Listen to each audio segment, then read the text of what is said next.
Five signs you're having a spiritual awakening. Let's get it.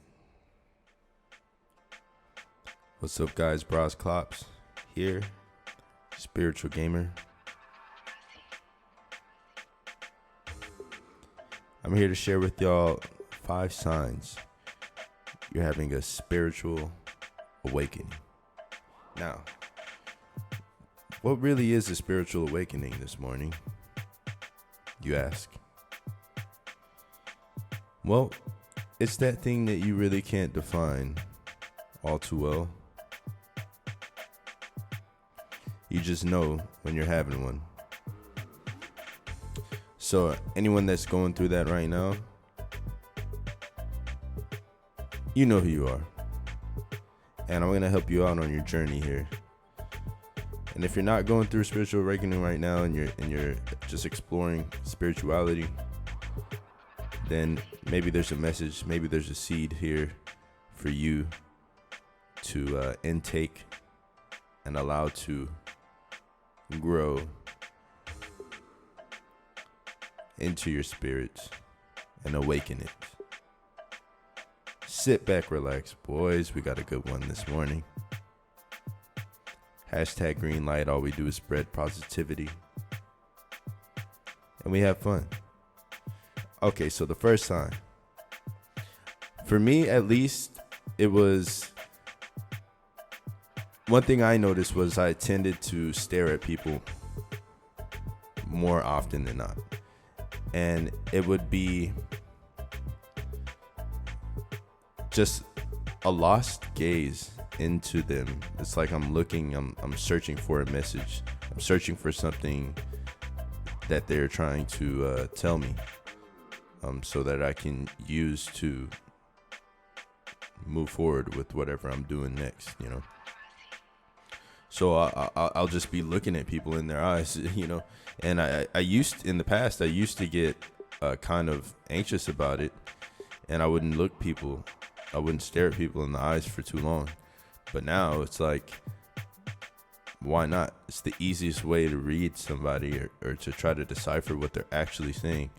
Because a lot of the times, you know, you look into somebody's eyes and you just know exactly what they really mean, you know, behind their words. And it's so easy to tell, you know. So another thing, the second thing,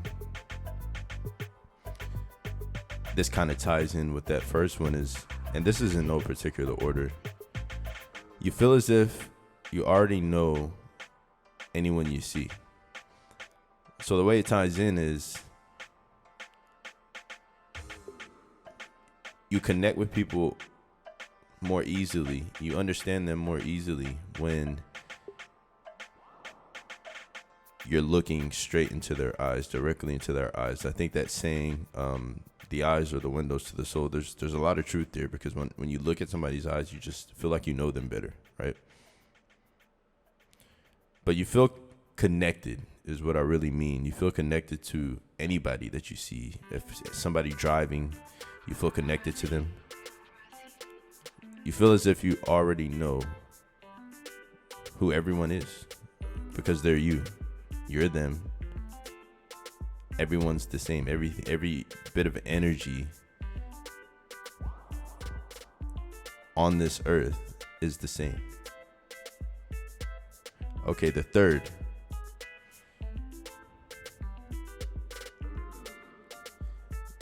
Your higher voice, there's something higher inside of your mind that is observing you now, right? So, and this doesn't go away. Like once that switch flips to where you're observing your thoughts, you're standing back and observing your ego's thoughts. It's such a surreal experience, because it's like, whoa, you know, I've been only thinking as my ego for how many years, you know, and I never knew. I never knew there was this higher self it can be really exhausting. And when you're going through your spiritual awakening, you might need to, it's like you're forced to meditate, because that's the only way you can kind of cope with this new perceptive reality, right? So it's the only way you can really cope. So you get this mental fatigue, this mental exhaustion that only meditation can heal. Only rest and clearness of head can heal, until you get used to it. The fourth, and I just realized I only have 4, but I'm gonna make another one up.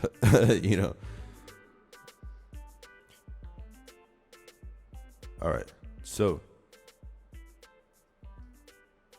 the fourth, you've just gone through the roughest point in your life by far. Now, this can definitely be like very subjective, but I do believe you're pushed more towards your spirituality when you're going through something very, very tough, right? Because it pushes you past that comfort zone that you're used to.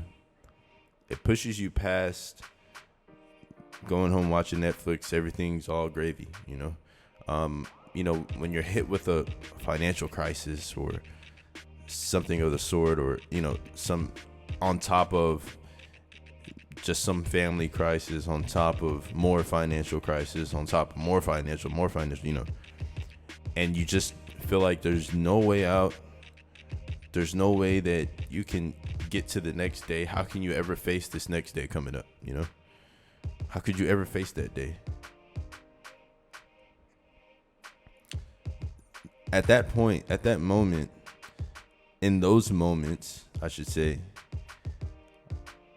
your mental state is just in a totally different place, because you've never been there before. So you're able to more easily reach that infinite intelligence that we're all capable of reaching at any given moment. We just have to train our minds. So that's another sign you can be going through your spiritual awakening, is you're just going through some really tough shit and it's hard to cope. So you're reaching for help. You're reaching for the source that can heal you, that can save you, that can elevate you into peace, happiness. That's what life is supposed to be about. Peace, happiness, love. We're never supposed to feel quote unquote stressed. Stress is something that we made up. Stress isn't, we're never supposed to feel quote unquote stress. It's a journey. It's curiosity. What's going to happen next? What does the universe have in store for me now? Oh, this must be happening because something bigger is coming. That's what life is. It's an adventure. Let's embrace it as such. Okay? And that's really the fifth sign, is when you start to realize that it's not only about manifestation.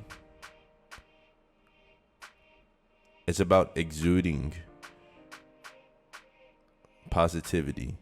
It's about allowing people to understand that everything can be good all the time. A lot of people think that you can't be content. There are a lot of people that say don't ever be content. Don't ever be content. You have to keep grinding. You have to keep hustling. In a sense, that's sort of true, but to say you're never going to be content is saying you'll never be happy. Let's think about that, guys. #greenlight. Catch me on the stream Monday, Wednesday, Friday, 9 to 11 on Twitch. Guys, drop the sub and like if you'd like the content. I have much, much more coming up. See you guys on the next one. Have a good morning. Have a good day.